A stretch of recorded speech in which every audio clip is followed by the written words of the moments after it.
Segala pujian, hormat, kemuliaan hanya bagi Engkau Yesus, Raja di atas segala raja. Terima kasih Tuhan buat hari ini. Engkau mengumpulkan kami di sini, kami boleh sehat, kami boleh ada sebagaimana kami ada. Semua karena anugerah Tuhan. Biarlah hari ini Tuhan Engkau memberikan kami pengertian yang baru, urapi hamba-Mu yang tidak ada apa-apanya Tuhan. Sampaikan isi hati-Mu bagi kami. Dalam nama Yesus yang percaya Tuhan di tengah kita, mari kita katakan bersama, amin, amin, amin. Iya, silakan duduk Bapak Ibu yang terkasih, shalom. Terima kasih buat Bapak Gembala dan Ibu dan seluruh jemaat yang sudah mempercayakan saya boleh berbagi firman Tuhan di tempat ini. Ya, dan hari-hari ini kita sedang memperingati Pentakosta, ya, pencurahan Roh Kudus. Karena itu saudara, ya, kita akan sama-sama belajar. Ini adalah satu kisah pertama kali ketika diawali dari Yesus terangkat naik ke sorga. Dan di sana dia menjanjikan seorang penolong. Dia berkata begini, coba kita buka Kisah Para Rasul pasal yang pertama.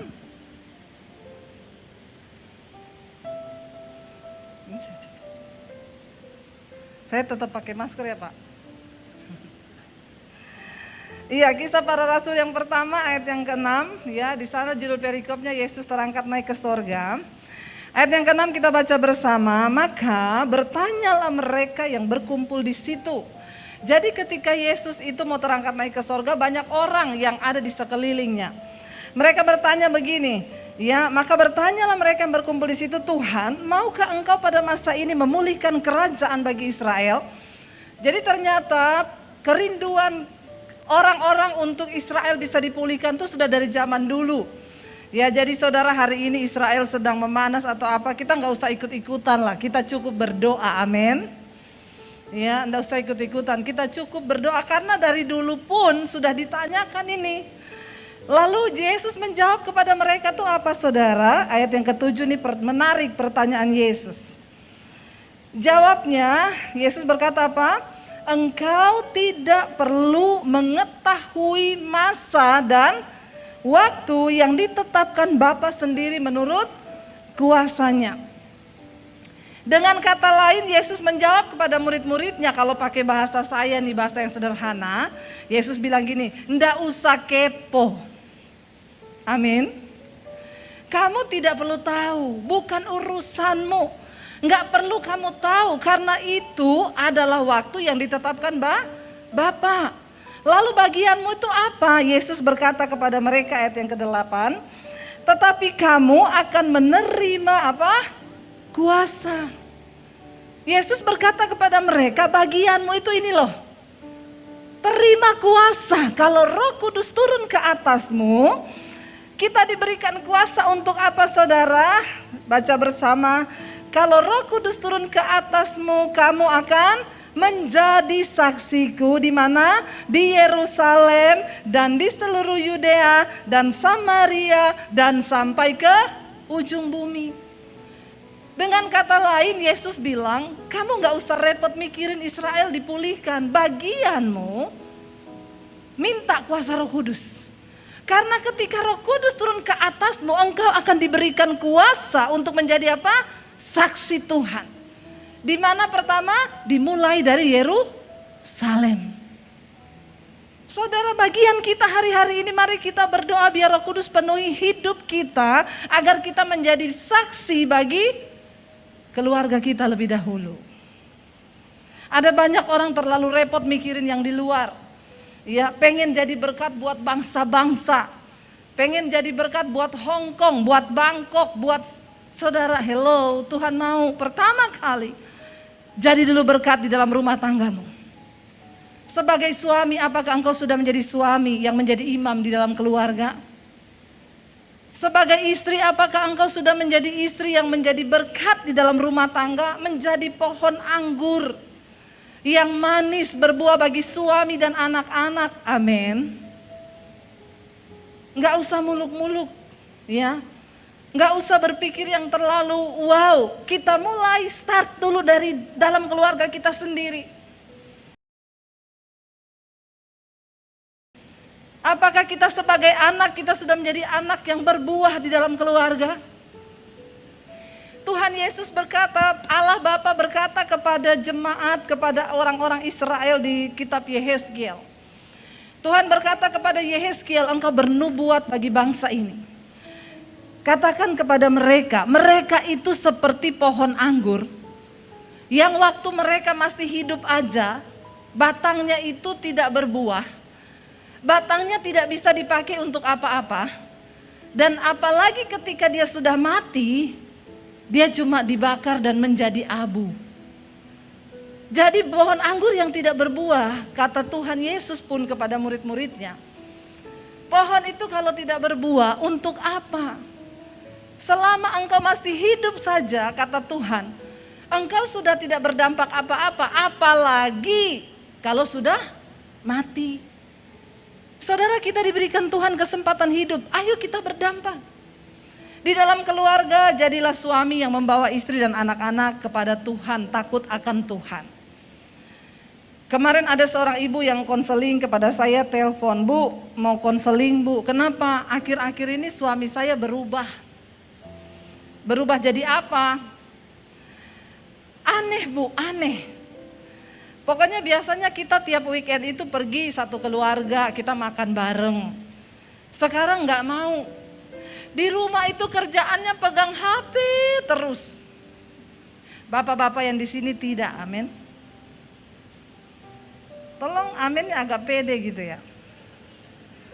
Bapak-bapak di sini tidak ya, pasti menjadi bapak-bapak yang luar biasa. Apalagi di rumah pegang HP terus, istrinya nggak dikasih tahu passwordnya. Ya, bertobat saudara. Ya, tidak ada yang perlu kita tutupi. Ini loh awal dari perselingkuhan terjadi itu kalau sudah mulai main tutup-tutupan. HP tidak perlu pakai password suami istri atau saling tahulah supaya tidak terbuka celah. Bapak-bapak ya istrinya tuh bilang gini, masa Bu, saya tanya ibu sudah bicara sama suami? Sudah Bu. Terus dia bilang apa? Pokoknya saya di umur saya yang sekian, saya sudah gak mau diatur-atur oleh kamu dan anak-anak. Ini waktunya saya me time. Ada bapak-bapak ngomong kayak begitu. Kata istrinya begini, kayaknya dia puber kedua Bu. Ya, dia katanya ngomong mau me time. Ya saya tanya, Bu, Bapak keuangannya sudah mulai ini ya? Iya, memang kita sudah mulai diberkati. Hati-hati bapak-bapak, makanya saya selalu bilang uang itu harus saling tahu istri dengan suami, amin. Yang amin cuma ibu-ibu. Ya, ini juga untuk menjaga. Kenapa? Karena di luar sana banyak pelakor. Ya, waktu engkau masih miskin, yang dampingi itu istrimu bapak-bapak. Dari susah bersama membangun, ketika sudah diberkati, memang banyak pelakor yang mengincar. Ya, tapi hati-hati sekarang ini orang kehilangan logika dan akal sehat. Saya melayani hari-hari ini banyak rumah tangga yang bapak-bapak itu kena sama pelakor. Sampai udah beliin apartemen loh. Ya bayangkan istrinya aja gak pernah dibeliin apartemen loh, pelakor dibeliin. Akal sehatnya di mana coba? Ya apalagi sekarang sudah pakai dukun. Ya itu sekarang di luar saya banyak melayani sekarang. Bayangkan tiap tengah malam si bapak ini dipanggil saudara. Dia harus pergi dari rumah untuk temuin pelakor itu loh. Dia bilang saya heran Bu, tiap tengah malam di atas jam 2 itu saya kayak dipanggil. Datang ke sini, datang ke sini. Dan si bapak itu pergi, turun, bukain pagar, keluarin mobil, ditanya istrinya mau kemana? Bukan urusanmu. Saya bilang Pak, bapak itu sudah kena guna-guna. Di luar sana banyak loh. Saudara kalau tidak bertobat, hati-hati apalagi bapak-bapak. Makanya kalau kemana-mana itu ajak istri, amin. Aminnya tidak ikhlas lagi. Ya, harus itu. Istri itu adalah penolong yang ditempatkan Tuhan di sampingmu. Tapi istri saya itu pencemburu. Bawaannya curiga, ya iyalah namanya penjaga ya harus curiga. Satpam di depan satpam di rumah kita tuh kan, yang penjaga perumahan kan harus ada unsur kecurigaan. Kalau nggak ada unsur kecurigaan bahaya. Akhirnya saudara jatuh, kata istrinya, Bu, kemarin pagi saya ajak ngomong suami saya, Pak, kamu sadar nggak sih kalau kamu tuh berubah? Iya, emang kan ini waktu saya. Dan saya mau bilangnya sama kamu, kalaupun satu saat saya menikah lagi, itu bukan urusanmu. Ngeri loh hari-hari ini tuh rumah tangga digoncang, benar-benar orang yang tidak hidup bergantung kepada Tuhan. Digoncang saudara. Iya digoncang. Karena itu firman Tuhan bilang, ayo kita minta kuasa Roh Kudus untuk menjadikan kita ini kesaksian di mana di rumah dulu. Percuma kita hebat di luar kalau di dalam rumah kita tidak bisa jadi berkat dan kesaksian. Mari kita menjadi teladan bagi anak, bagi suami, bagi istri. Supaya lewat hidup kita orang boleh melihat kita adalah suratan Kristus yang terbuka. Roh Kudus memberikan kita kuasa menjadi saksi sampai di mana? Pertama di Yerusalem ya, lalu di Yudea, Samaria, sebarulah sampai ke ujung bumi. Ketika hidup kita sudah berdampak, maka bagi Tuhan itu nggak ada perkara yang mustahil. Dia bisa buka semua pintu-pintu agar kita bisa menjadi dampak yang lebih besar lagi. Saya bilang sama anak-anak saya beberapa waktu yang lalu, Mami kalau mati, satu saat Tuhan panggil Mami mati, khotbah-khotbahnya Mami masih bisa memberkati banyak orang. Ada sesuatu yang bisa saya wariskan, ada sesuatu yang bisa kita tinggalkan bagi orang yang setelah kita nanti mereka masih hidup. Mari kita merenung saudara, hidup ini singkat. Alkitab bilang 70 tahun, kalau lama pun 80, tetapi kebanggaannya sakit penyakit. Mari kita merenung, kalau kita mati, apa yang akan orang ingat tentang hidup kita? Mari kita minta Roh Kudus memberikan kita kekuasaan dan kekuatan. Kenapa saudara? Kita bicara tentang kematian. Hari-hari ini tuh kan kematian rasanya berada sangat dekat dengan hidup kita. Saya yakin dan percaya, mari kita tidak usah bertanya. Yesus menjawab kepada murid-muridnya ketika mereka bertanya, kapan Israel dipulihkan? Tuhan bilang, tidak usah tahu, tidak usah cari tahu, itu bukan urusanmu. Ada begitu banyak orang yang datang kepada saya bertanya, Bu, kapan virus ini selesai? Masa sampai 5-6 tahun ke depan kita masih terus begini, kapan selesainya? Saya bilang, tidak usah kepo, bukan urusanmu, ini urusan Tuhan. Segala sesuatu yang terjadi di dunia ini kan semua seizin Tuhan. Berarti kalau ini terjadi berarti Tuhan izinkan. Nah apa yang harus kita lakukan? Berhentilah bertanya kapan ini selesai. Tuhan, aku mau ambil bagian. Selama aku diberi kesempatan hidup, aku mau berdampak Tuhan. Kita berpacu dengan waktu, kita nggak tahu kita hidup sampai kapan. Ya, yang namanya virus ini sekarang sudah tidak jadi jaminan tua muda. Dulu kita pikir kalau yang tua kena pasti dia yang mati. Ya saya punya teman saudara, adiknya, kakaknya kena, mamahnya kena. Mamanya umur 83, adiknya umur 50. Secara logika kita, kalau kita dengar ada yang kena corona 83 sama 50, yang mati yang mana? Langsung kita ngomong, wah yang 80 habis ini jaga-jaga nih pasti lewat. Saudara tahu mamanya 83 gak kenapa-kenapa, anaknya 50 tahun meninggal. Karena itu kalau kita bicara tentang kematian, tolong di sini yang masih muda-muda jangan cari yang rambut putih. Lalu Anda bilang kayaknya dia duluan.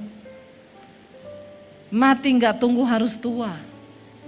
Saat ini kita lihat, ya ada seorang yang lagi dipakai Tuhan, masih umur 30-an dipanggil Tuhan.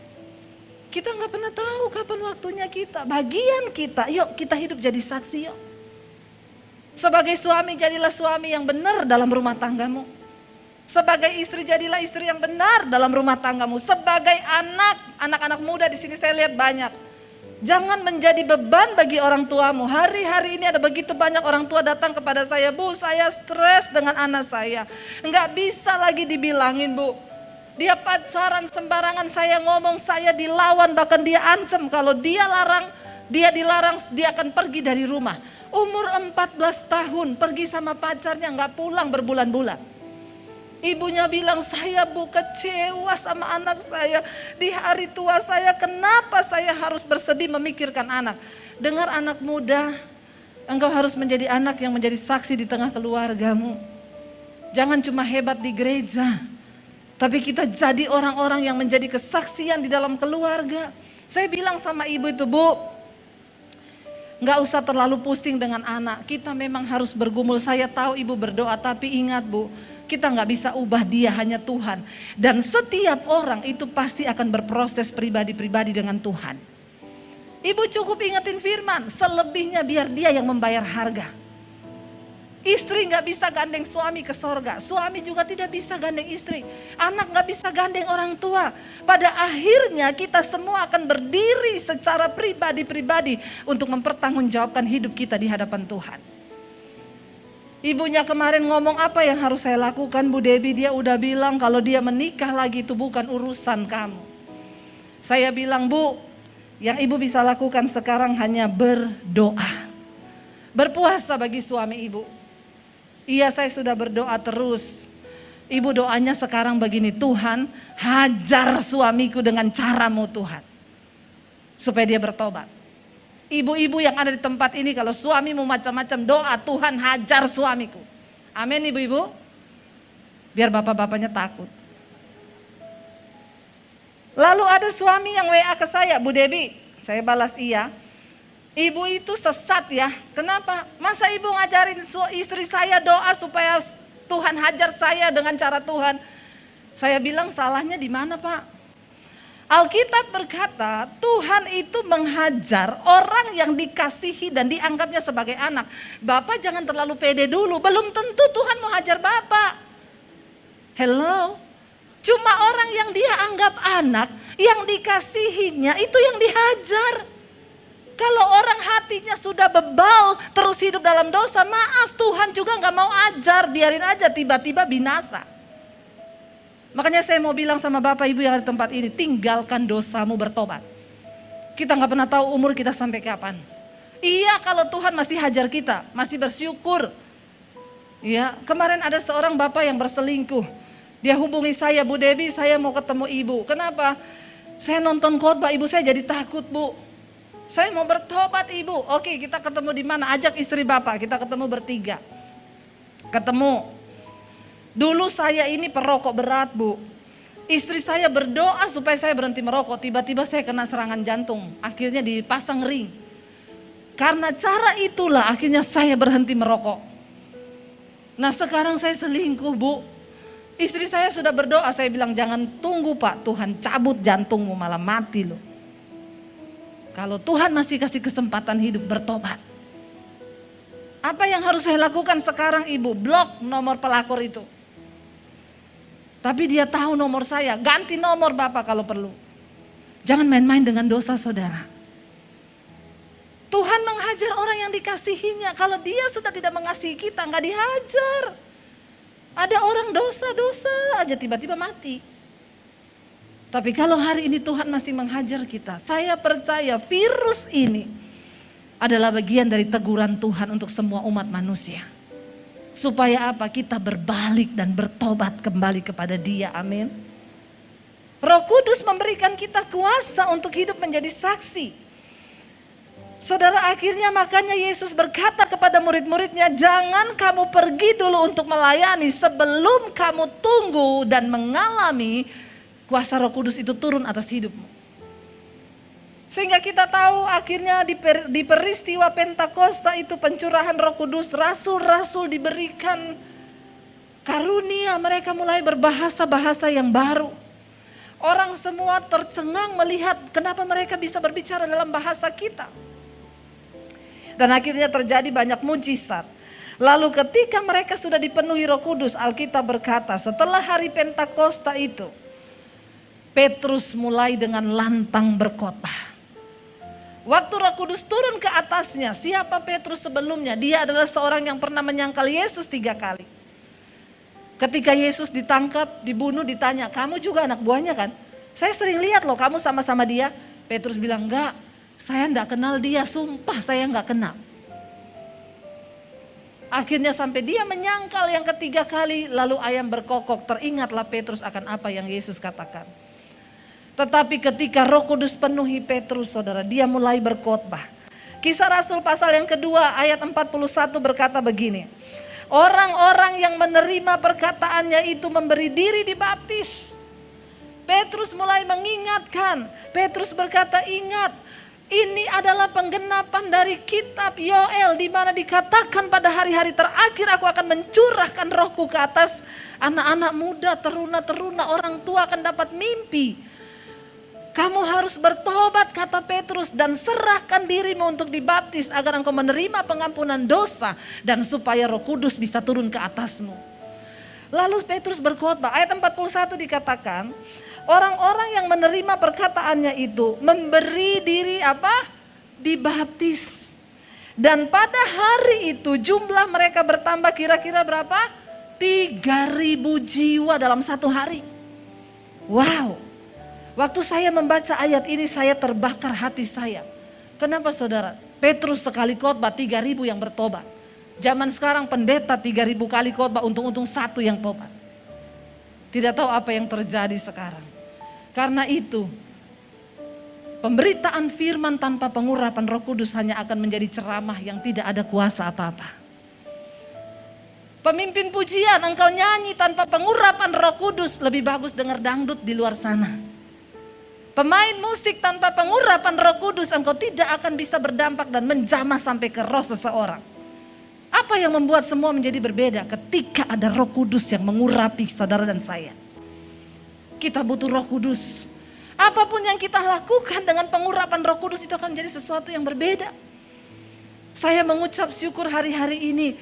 Terus WA masuk ke HP saya, orang-orang bertobat. Kemarin ada seorang homoseksual yang menghubungi saya, Bu.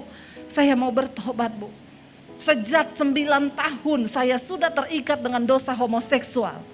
Kemarin saya mendengar khotbah Ibu, saya menangis dan saya harus mengakui dosa ini. Tolong saya, Bu, saya mau bertobat. Seorang lesbi datang mengaku, Bu, saya mau mengaku, Bu. Saudara, saya melayani, ada seorang ibu. Pertama dia bilang gini sama saya, Bu, saya dengerin khotbah Ibu dan saya tergerak untuk ngomong ke Ibu. Saya berselingkuh. Dan itu terjadi sudah 7 tahun. Saya tanya, suami Ibu tahu? Enggak. Kenapa bisa dia enggak tahu? Ibu sudah 7 tahun berselingkuh. Iya, Bu. Karena pacar saya itu teman kantor saya, seorang wanita. Ngeri ya, ngeri. Seorang ibu rumah tangga yang kepahitan dengan suaminya. Dia bilang, selama saya menikah suami saya tuh kasar, gak pernah kasih saya duit. Dia suruh saya cari kerja sendiri, cari duit sendiri. Seringkali saya dipukulin, lalu saya kepahitan sama suami saya. Ketika saya bekerja, Bu, di kantor, ada seorang wanita yang membelai saya, Bu. Dan akhirnya saya jatuh. Dan mereka berselingkuh sebagai pasangan lesbi. 7 tahun. Enggak ketahuan. Tapi dia bilang, saya dengar khotbah Ibu. Saya mau bertobat, Bu. Saya tahu apa yang saya lakukan ini enggak benar. Siapa yang melakukan itu? Roh Kudus yang menjamah. Saudara, hari-hari ini ya dosa bekerja begitu luar biasa. Homoseksual, lesbian terjadi. Tidak ada pembenaran apapun yang bisa membuat kita terus bertahan dalam dosa itu. Waktu kita mau sungguh-sungguh terima Tuhan, gak ada yang mustahil, Tuhan sanggup. Dia bertanya kepada saya, Bu, tapi menurut sebagian orang katanya homoseksual tidak bisa disembuhkan. Saya bilang bisa. Bersama Tuhan gak ada yang mustahil. Tuhan menciptakan hanya 2, laki-laki dan perempuan. Lain dari itu dari iblis. Kamu minta kuasa Tuhan sekarang. Beberapa saya sudah melayani beberapa homoseksual dan mereka mulai kasih laporan, Bu, saya sudah benar-benar hari-hari ini sudah 1 bulan saya sudah lepas, ada yang sudah 2 bulan saya sudah lepas. Ya, mereka ngomong, saudara, ya bahkan beberapa lesbi juga sudah mengaku kepada saya. Dan sekarang itu tampang-tampang lesbi itu bukan cowok cewek yang gagah perkasa rambut pendek kayak saya begini, enggak loh. Saya ini walaupun begini, saya ini wanita tulen. Ya. Soalnya dulu pernah ada bapak-bapak WA ke saya, Bu Debi, dulu saya suka dengar khotbah ibu tetapi sekarang tidak lagi. Saya dimarahin istri saya. Kenapa? Kata istri saya begini, jangan lagi kamu dengar-dengar itu khotbahnya Debbie Basir, dia itu transgender. Astagfirullah. Oh Tuhan tolong saya. Saya bilang, bapak saya bisa tuntut loh, saya melahirkan 3 anak loh itu. Kalau saya transgender gak bisa melahirkan loh Pak. Kenapa Bapak bisa menyimpulkan saya transgender? Istri saya pernah lihat katanya kesaksian ibu di YouTube. Jadi saudara, saya ini wawancarain Jonathan Tan yang transgender dari laki-laki jadi perempuan. Suami saya bikin judul di YouTube itu Debbie Basir transgender bertobat. Makanya hati-hati sama judul loh. Orangnya ndak denger isinya, dia cuma baca lewat begitu di berandanya Debbie Basir transgender bertobat. Astagfirullah saudara. Ya, kalau ada Roh Kudus dalam hidup kita, maka Roh Kudus yang akan menginsyafkan akan dosa, kebenaran dan penghakiman. Saya bersyukur orang bertobat saudara. Pengakuan dosa tidak gampang loh membuat orang mengaku dosa. Tidak mudah. Saya melayani hari-hari ini semua pengakuan dosa. Saya mau bertobat, Bu, saya mau bertobat, Bu, saya mau bertobat. Lalu firman Tuhan berkata akhirnya bertambah sekitar 3.000 jiwa mereka. Tiap hari mereka berkumpul bersama memecahkan roti. Petrus seorang yang menyangkal Yesus tanpa pengurapan Roh Kudus, tapi ketika dia diurapi Roh Kudus, dia memberitakan tentang siapa Yesus. Sampai akhirnya kita tahu bersama Thomas. Dia seorang rasul yang pernah berkata ketika teman-temannya ngomong, Thomas, tadi Yesus menampakkan diri kepada kami, tapi kamu gak ada Thomas, benar-benar Yesus hidup. Thomas bilang, sekali-kali aku tidak akan percaya kalau tidak dengan mataku sendiri melihat dan tanganku kucucukkan ke lambungnya yang berlubang itu. Tetapi ketika Thomas dipenuhi Roh Kudus, dia gak pernah bimbang lagi saudara. Dia menjadi seorang rasul yang masuk sampai ke negara-negara non-Kristen. Dia masuk saudara ke Syria, ke India, dia mendirikan gereja sampai akhirnya mereka dibunuh. Ketika ada Roh Kudus, kita gak takut akan apapun lagi. Bahkan kematian adalah sebuah keuntungan bagi orang yang hidup percaya kepada Kristus. Jangan takut mati saudara. Hari-hari ini ada begitu banyak orang yang takut akan kematian. Dan Yesus sudah berkata di akhir zaman engkau akan mendengar berita-berita yang menakutkan. Belum selesai Corona part 1, sudah datang Corona part 2. Saya terima WA varian baru.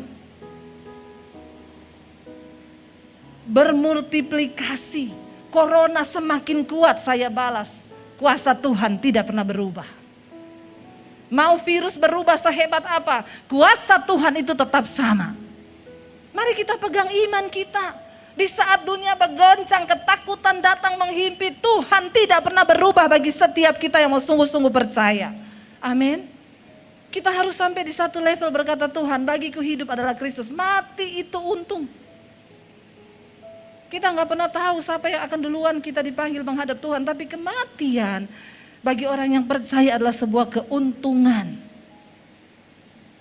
Berapa banyak yang sudah siap mati di sini? Yang udah siap? Yang belum siap?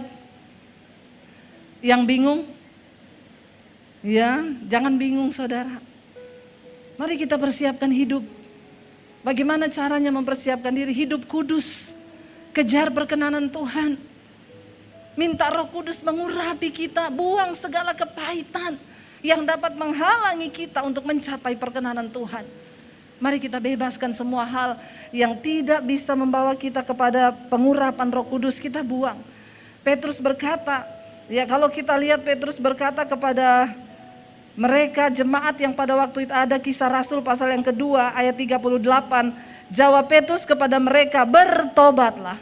Hendaklah kamu masing-masing memberi dirimu dibaptis dalam nama Yesus Kristus untuk pengampunan dosamu.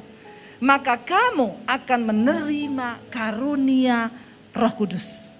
Kemarin ya saya dan suami kita baptis 2 jiwa.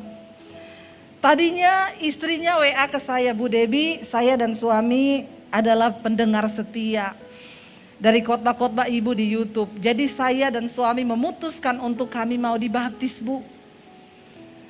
Lalu saya bilang oke, ya nanti coba saya atur semuanya. Begitu hari Kamis istrinya WA saya karena baptisnya Sabtu. Istrinya WA saya, Bu, suami saya mundur. Nggak jadi baptis. Kenapa?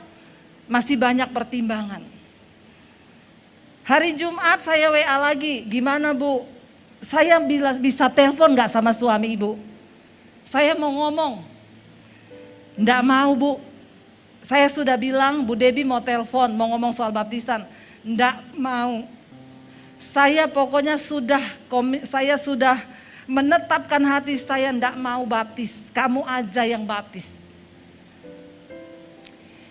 Saya hari Jumat malam habis saya syuting mesbah doa, saya merenung. Apa yang bisa saya lakukan ya? Kalau bukan karena Roh Kudus nggak mungkin orang ini bisa dijamah. Saya cari ayat-ayat tentang baptisan, saya rekam di rekaman suara. Saya bilang, baptisan itu adalah soal penyerahan diri. Termasuk ayat ini saya rekam sebentar di rekaman voice. Saya bilang, Petrus berkata, bertobatlah dan hendaklah kamu masing-masing memberi dirimu dibaptis dalam nama Yesus Kristus untuk pengampunan dosamu. Lalu saya cuma sampaikan di situ, apakah kamu membutuhkan pengampunan dosa? Kalau kamu tidak membutuhkan pengampunan dosa, tidak usah baptis. Tapi masih ada kesempatan berpikir malam ini.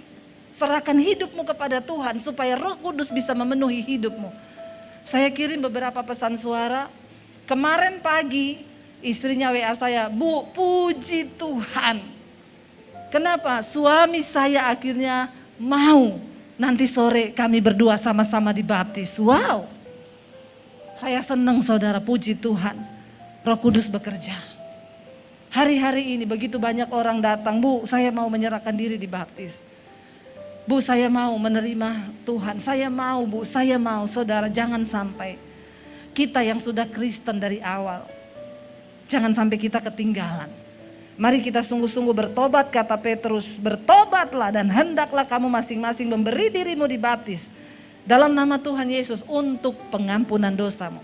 Kalau ada hari ini di antara saudara yang belum dibaptis, ambil keputusan. Jangan keraskan hatimu, Tuhan, aku mau baptis. Ya, baptis yang seperti apa? Firman Tuhan berkata, biarlah engkau menjadi satu iman, satu roh, satu baptisan. Di Alkitab ada satu baptisan. Dan baptisan yang seperti apa? Tentunya kita mau meneladani Yesus. Yesus masuk ke dalam air dan ketika dia keluar dari dalam air, Roh Kudus seperti burung merpati turun dan ada suara dari surga yang berkata, inilah anakku, kepadanya lah aku berkenan. Mari jangan kita keras.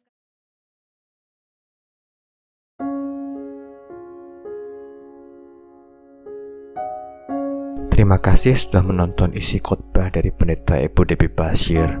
Semoga khotbah ini dapat menguatkan dan menjadi pelajaran untuk kita semua. Dari firman ini, kita belajar untuk tidak menjadi pribadi yang kepo untuk hal-hal yang di luar urusan kita. Tetapi marilah kita fokus untuk menjadi berkat untuk keluarga dan orang-orang di sekitar kita. Biarlah kita juga siap diajar oleh Tuhan saat kita melakukan kesalahan, agar kita dapat cepat untuk bertobat karena kita adalah anak-anaknya. Haleluya, Tuhan Yesus memberkati kita semua.